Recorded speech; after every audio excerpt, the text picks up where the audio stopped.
Senator Duckworth. Thank you, Mr. Chairman. Admiral Lunday, welcome. I don't know if you know this, but I am a proud Coastie family member. My brother served on the Rush, where he was also part of some of the boarding patrols because he spoke Indonesian. I've been troubled, Admiral, that under the Trump administration, the DoD continues to aggressively encroach on one of the Coast Guard's core missions, maritime law enforcement. And as often happens when experienced experts are replaced with interlopers, Secretary Hegseth has arrogantly tossed aside proven tactics that the Coast Guard has employed for years to thwart drug runners, bring them to justice, and facilitate vital intelligence collection. Instead, he has been playing judge, jury, and executioner, ordering military strikes to summarily kill suspected drug runners without regard for the laws of armed conflict or any evidence that these small vessels pose immediate imminent threat to the United States. Admiral Lunday, can you explain why the Coast Guard's trained boarding teams shoot at the engines instead of the operator when pursuing a suspected drug smuggling vessel? Senator, when we conduct our maritime law enforcement operations at sea under our DHS and Coast Guard authority, we are interdicting those vessels as a law enforcement operation to seek to not only stop the drugs, but potentially prosecute those that are aboard. And so part of stopping those vessels that are smuggling drugs is our very specialized capability to disable them from a helicopter, our helicopter interdiction squadron that works with a cutter and small boat and our highly specialized teams to do those operations under our law enforcement authority. Would you agree that the intelligence gathering component of it is also an important part of what you do when you stop these vessels? When we conduct our law enforcement operations, it is, Senator. Thank you. I agree that the use of lethal force against individuals and vessels suspected to be trafficking drugs, an action that by itself does not constitute armed conflict or terrorist activity, is illegal under the United States and international law. The Trump administration has heavily implied that fentanyl overdose deaths justify the unauthorized use of military force against small vessels departing Venezuela. Admiral Lunday, the U.S. Coast Guard has significant experience combating drug trafficking organizations. Does the U.S. Coast Guard have any reason to suspect that Venezuela is a major manufacturing hub for fentanyl? Senator, our principal interdictions that involve Venezuela or Venezuelan gangs, and we've seen that principally in the Caribbean, that's principally we see the movement of cocaine at sea, but our criminal investigations that have been conducted in accordance with, along with Department of Justice, show strong ties between some of these groups that move the cocaine and other groups that are producing fentanyl. So we see the interdiction of cocaine, that's a cash crop for many of these cartels that funds their ability to produce and move fentanyl. But you're not seizing massive amounts of fentanyl when you're doing these interdictions with vehicles that are leaving Venezuela? Well, in my experience, Senator, the fentanyl we see, given its size and how it's moved, is traditionally moved by other means, not in bulk amounts like cocaine at sea.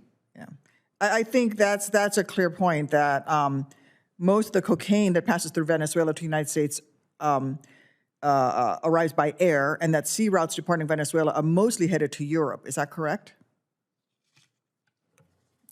I'm sorry, Senator, your question was about cocaine to Europe? Well, yes. So my understanding is that cocaine is a major illegal narcotic we agree that cocaine is the major narcotic that is transiting through Venezuela, and that most of it that's coming through Venezuela arrives in Venezuela by air. Is that correct? I'd have to go back and look at how it gets into Venezuela, Senator, but when we see it move out of Venezuela through the Caribbean toward Puerto Rico, the U.S. Virgin Islands, and other parts of the U.S., we see that move by sea, cocaine move by sea. Okay. And just to be precise, last year, roughly how many pounds of fentanyl did the U.S. Coast Guard interdict that was arriving from Venezuela to the United States by sea? I'm not aware of interdictions of any fentanyl by sea. The cocaine is the principal commodity or drug that's moved by sea. Thank you. Aware of any in the last 5 years? I'm not aware of any from Venezuela that we have seized as the Coast Guard in the last 5 years, Senator. Thank you.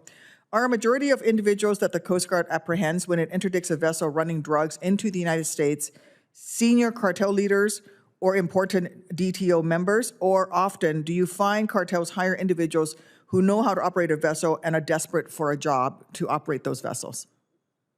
Well, Senator, in our experience, the people that operate the drug smuggling vessels that we interdict in our maritime law enforcement role are connected with the cartels. They're part of the broader network. But they're not the leaders of the cartel. not in my experience, they're not the leaders of the cartels. Thank you. That's what I thought. The intelligence community and drug enforcement agencies in this country have known that the PRC is the true source of fentanyl precursor chemicals, which are bought by customers in Mexico and then smuggled into the United States. Bottom line, beyond alarm over the legality of these boat strikes, I fear that our country has grown distracted from the true threat vectors, whether it's fentanyl arriving from Mexico or countering the PRC in the Indo-Pacific region, particularly Southeast Asia. The Indo-Pacific theater poses a unique challenge in effectively countering the PRC and building robust and stable relationships with partners and allies requires a stable presence and predictable investments, especially in the Indo-Pacific. The last thing the Coast Guard should be forced to do is reroute resources and assets away from the Indo-Pacific to support President Trump's reckless foreign campaign to run Venezuela and enrich big oil corporations. Admiral, how has the pivot to Southcom operations impacted the Coast Guard's ability to reassure partner nations that the Coast Guard is committed to countering the PRC's role in maritime disputes, especially in the South China Sea?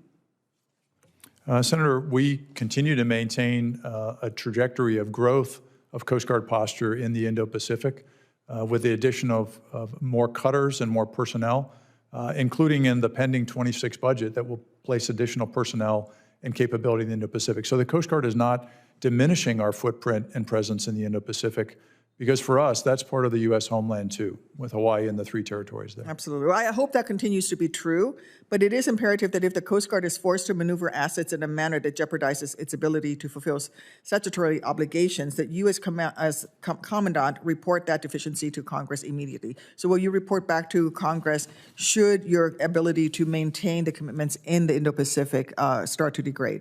Yes, Senator, we will. Thank you so much. Thank you for being here.